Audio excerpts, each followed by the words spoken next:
In a first for the agri sector, farmers have taken part in a well-being survey. The results were released at the recent Inaugural New Zealand Young Farmers conference held in Christchurch. Yeah, so it's going to be a really interesting presentation. So Farm Strong have just done some research amongst young people in the farming industry, quite an extensive research, and about 44% of the people they interviewed were actually Young Farmers members.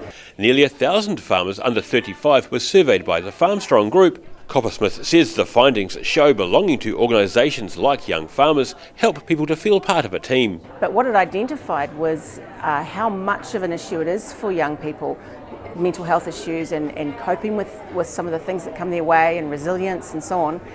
But also what it did identify is that being a member of Young Farmers and having those social connections really does help them to cope when things are becoming a little bit tough. So it was really encouraging to hear that. Coppersmith is the first female chief executive in the organisation's history and was appointed towards the end of last year. She says one of the threats to the agricultural sector is from alternative forms of protein, like plant or insect-based foods, which she finds interesting, if a little hard to swallow. One of probably the most interesting ones that I struggle with is the anteater people who are all about eating insects, and so there's a thinking that insects will become a big source of protein for the world in the future.